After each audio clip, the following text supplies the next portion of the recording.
यानंतर मी शरदचंद्रजी पवार साहेब यांना विनंती करतो की त्यांनी आपलं मनोगत व्यक्त करावं. विषय खूप झाला आहे माईकचा ताबा घेतला. ज्यांचे विचार असतात आपण ऐकले आणि महाराष्ट्राच्या इतिहासामध्ये ज्या कुटुंबाचं प्रचंड योगदान आहे ते ज्योतिराव शिंदे साहेब राज्याच्या केंद्राचे मंत्री आणि राष्ट्रीय मंत्री प्रतापराव जाधव ज्यांचा आपण या ठिकाणी सन्मान केला. महाराष्ट्राचे ज्येष्ठ नेते एकनाथराव शिंदे, शिवराम सुतार, संजय नहार, व्यासपीठावरचे अन्य सरकारी उपस्थित बंधू भगिनींनो, दोन कामाच्यासाठी आज या ठिकाणी आपण एकत्रित आहोत. एक आनंदाची गोष्ट अशी आहे की यंदाचं मराठी साहित्य संमेलन हे दिल्लीमध्ये होते. अनेक वर्षाच्या नंतर हा योग आहे. स्वातंत्र्याच्या नंतर पहिल्यांदा साहित्य संमेलन दिल्लीमध्ये झालं, ज्याच्यामध्ये जवाहरलाल नेहरू होते आणि त्याचे स्वागताध्यक्ष काकासाहेब गाजवी होते. इतका काळ लोटल्याच्या नंतर मराठी भाषिकांना देशाच्या राजधानीमध्ये ही संधी मिळते आणि त्याच्यामध्ये सरहद आणि त्यांच्या सगळ्या सहकार्याने साहित्य परिषदेने पुढाकार घेतला, कष्ट केले, त्याबद्दल त्यांचं मी मनःपूर्वक अभिनंदन करतो. हे अधिवेशन तालकतोराला होते. त्याला इतिहास आहे. मला आठवतंय की देशाचे एक प्रधानमंत्री होते, जात समाजाचे होते आणि चंद्रशेखरांच्या नंतर त्यांनी ही सूत्र हातात घेतली होती. कधी माझी भेट झाली की नेहमी ते टीका टिप्पणी करायची.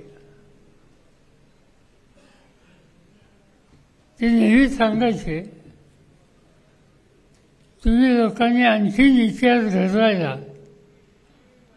पावलं टाकायला हवी होती. मी त्यांना विचारलं, काय तुमची तक्रार काय आहे? त्यांनी सांगितलं, सदाशिवराव भाऊंच्या नेतृत्वाखाली मराठे दिल्लीपर्यंत आले, दिल्लीचा ताबा घेतला आणि दिल्ली सोडून तालकतोरामध्ये गेले, तिथे राहिले आणि सदाशिवराव भाऊंनी सांगितलं की आता आम्हाला गंगेत स्नान करण्यासाठी जायचे आहे, आता इथं थांबायची आवश्यकता नाही.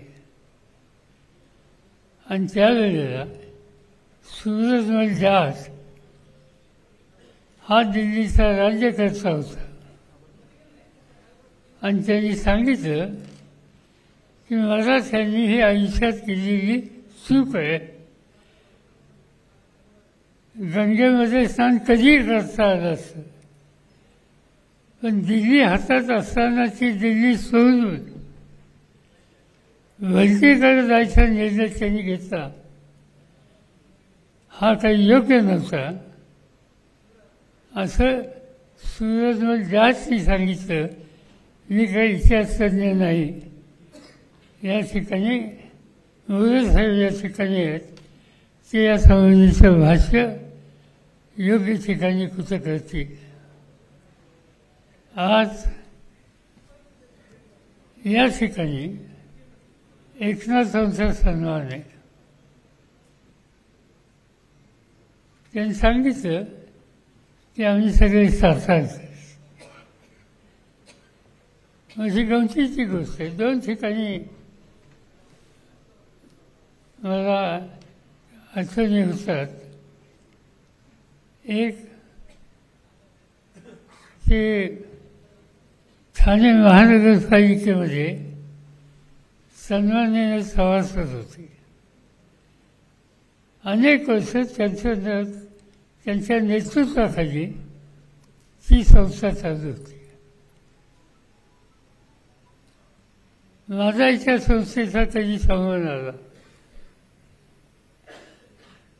एका वेगळ्या अशा प्रकारचं ते व्यासपीठ होतं. अनेक मोठे नेते होते.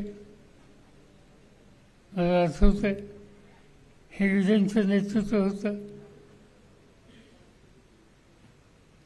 प्रसिद्ध क्रिकेट खेळाडू ते त्या ठिकाणी होते.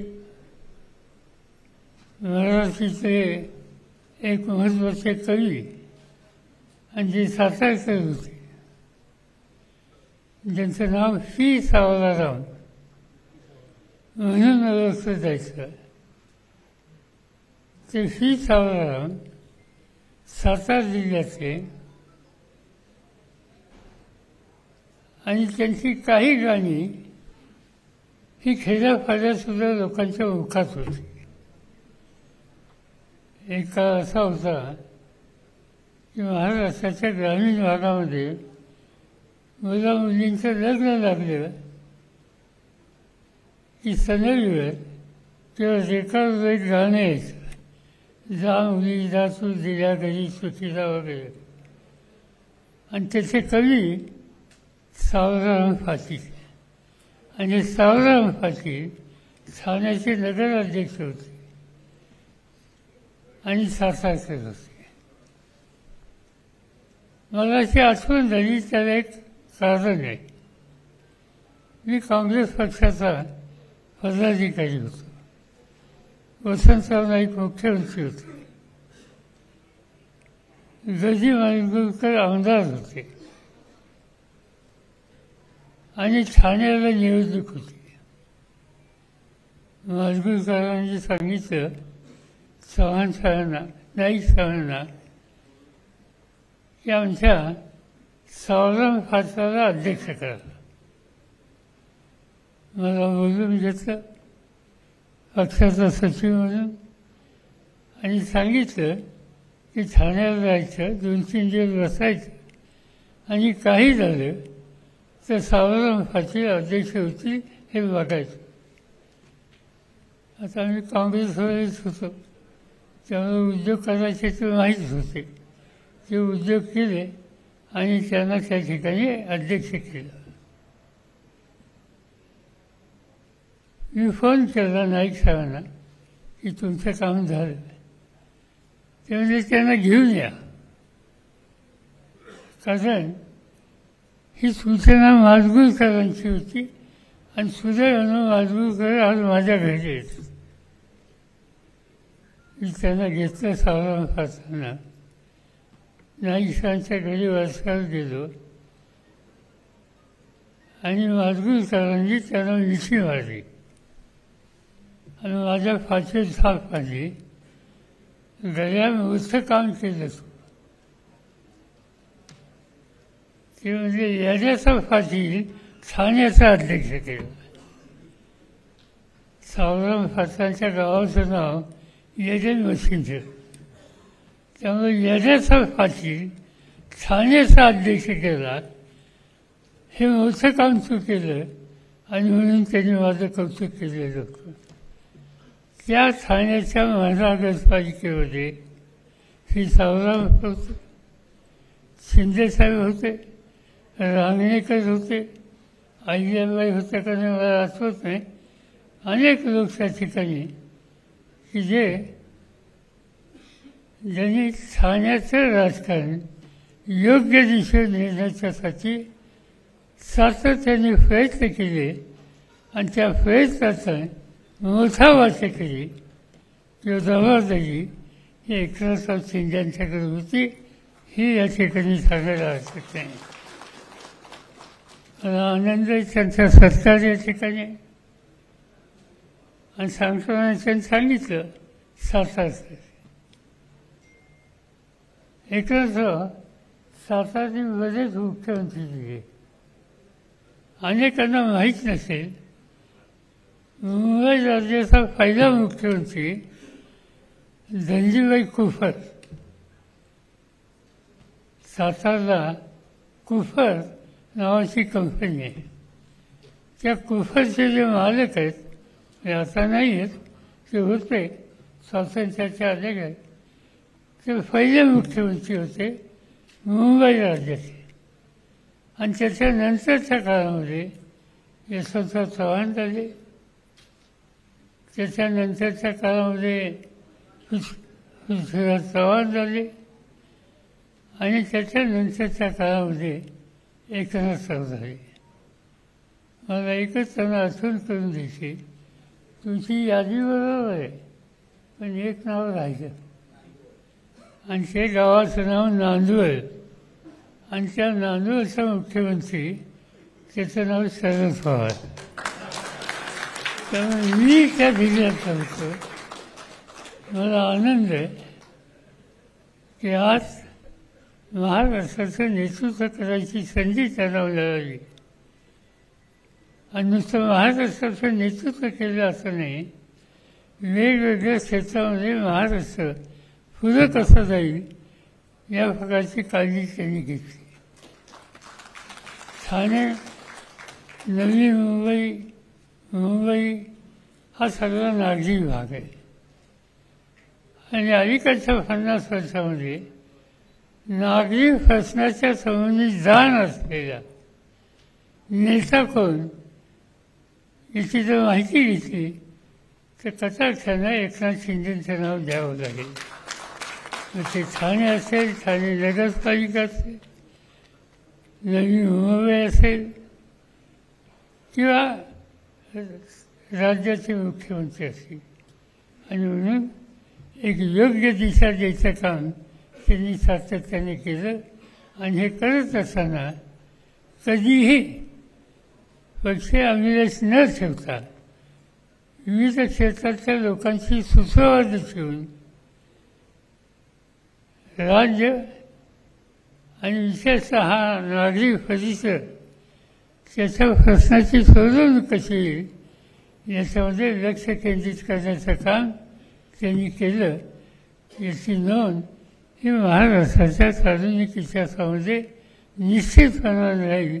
आणि त्यामुळे आज त्यांचा सन्मान होतो आहे याचा मला मनापासूनचा आनंद आहे. आणि तो सन्मान कसा होतो आहे? शिंद्यांचा पुरस्कार, शिंद्यांचा पुरस्कार आणि जावळी असलेल्या शिंद्यांच्या हातून आनंद आहे. सरहदने हा मोठा कार्यक्रम घेतला. माझी खात्री आहे की ज्या अगत्यानं आपण सगळे या ठिकाणी उपस्थित राहिलो. आणि त्याचं महत्त्वाचं कारण मी बघतो गेले काही दिवस दिल्लीमध्ये इथलं वातावरण बदललं.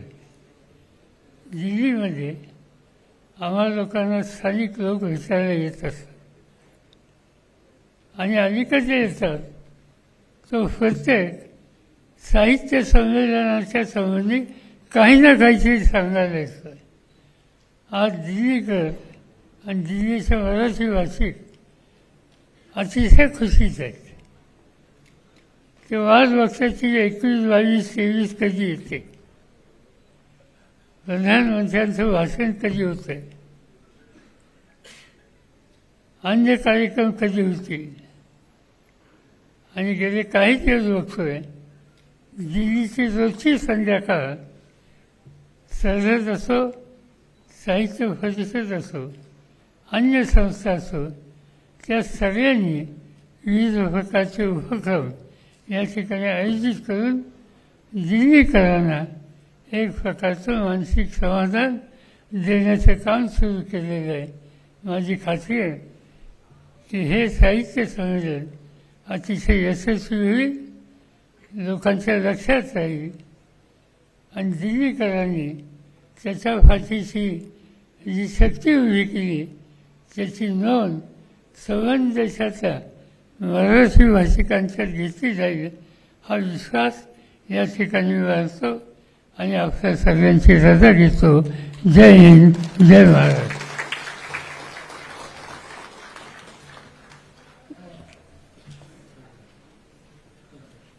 महाराष्ट्र म्हणजे नेमकं काय हे